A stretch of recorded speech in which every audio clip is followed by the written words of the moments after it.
It's 8:43. We're going to check in with Deb Peterson. She sits on the editorial board of the St. Louis Post-Dispatch. Good morning, Deb Peterson. Good morning, McGraw Millhaven. I thought you were going to come in. Not this week. Yeah. I was trying last week, but Yeah. I thought you were going to Skype in with us. Never talked about that. You didn't invite me. Speaking of which, for a long time you were like my, own private little fishing hole out there at Westport. Yeah. Well, now you have had every single person at the Post-Dispatch on TV with you, and I no longer feel special. However, I'm sure you'll correct that sooner or later. Well, but I would like to. Can I suggest some programming? Sure. Why not? Everybody else does. Our new publisher, Ray Ferris, who seems absolutely delightful and friendly. It'd be nice to hear what he has to say if he were to be on TV with you. And a tip to you, he is a musician and told me he used to play in a band.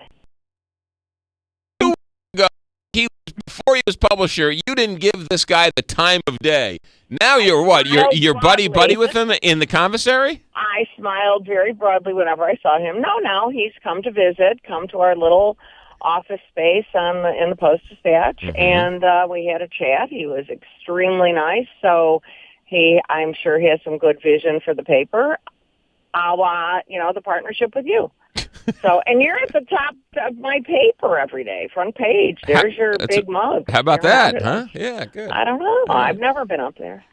Ladies and gentlemen, by the way, we had Tony Messenger here in studio. What a great guy he is. Yes, he is a great guy, and he did he said he was pretty serious, though. He can be pretty funny, but he's very serious. Well, I mean, it was when we're talking Tim Jones, I mean, that we don't know if it's serious or comical. Well, sad is I think the adjective I would use. What are your thoughts as watching your president yesterday talk about the drone program and trying to close Guantanamo Bay? Well, closing Guantanamo Bay, I think, is very important. I think that there are, it's been a fiasco since his presidency began. He has not succeeded in closing it. I would like to see that be accomplished. It is a blight on our record of human rights. Where do you put the people who you can't convict and yet are dangerous to America? You send them back to their countries. You send them back to their countries so they can do harm. How do we know who's going to do harm? I mean, if we live with this idea that we are always under the threat of terrorists, we're not going to succeed. And, the president claims that terrorism is now on our soil. We're not fighting, terrorists in foreign soil anymore. I don't want to give that as much credibility as I feel he wants us to give it. Well, if we're fighting terrorists not in other countries, then why is he still instigating drone attacks everywhere?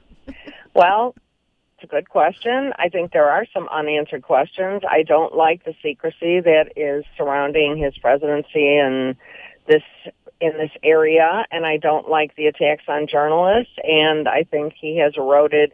I don't think it's hurting public perception of him, but it certainly has changed. Look, it's been a bad week. I mean, the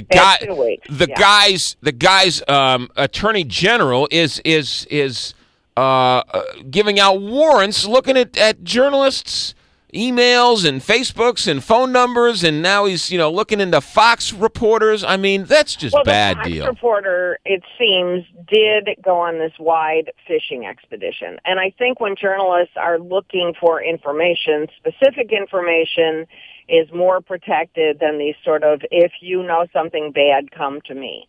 So that may not be the best case. I think the AP was a very bad circumstance in terms of the way the Justice Department handled that.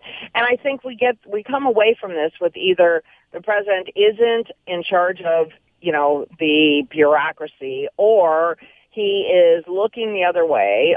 We have seen him repeatedly slip into the aloof intellectual president.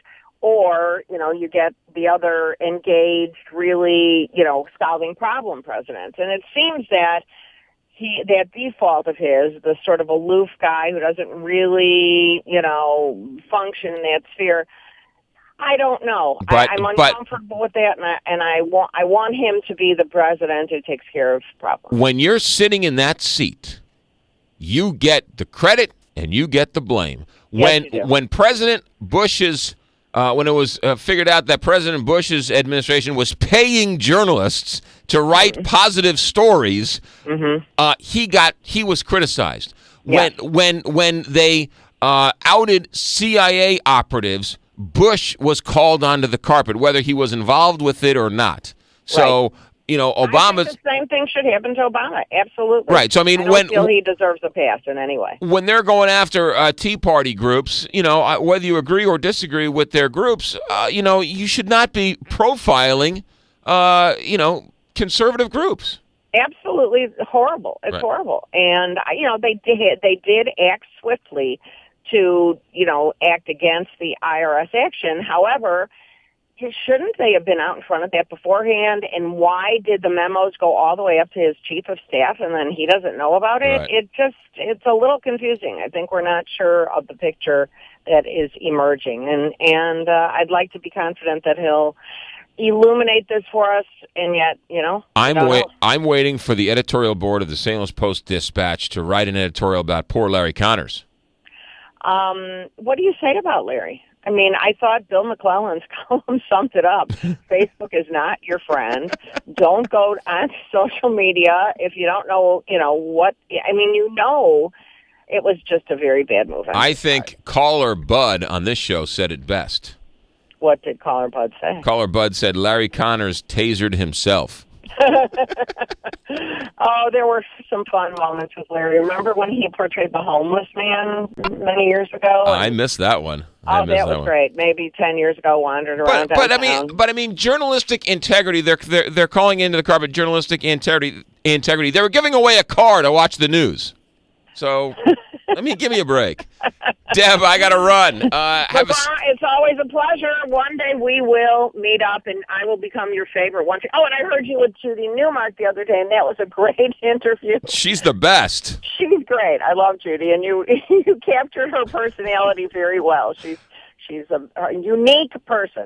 So are you. Take care. Have a great holiday weekend. Have a good weekend. Deb Peterson, ladies and gentlemen. She sits on the editorial board of the St. Louis Post-Dispatch, and yes, we have had quite a number of reporters and columnists come through here, part of our joint venture with STLtoday.com. They're the largest newsroom, the biggest news gathering operation in town, and we've got them here every day. So tune in and get informed, courtesy of STLtoday.com. 8:51 on KTR.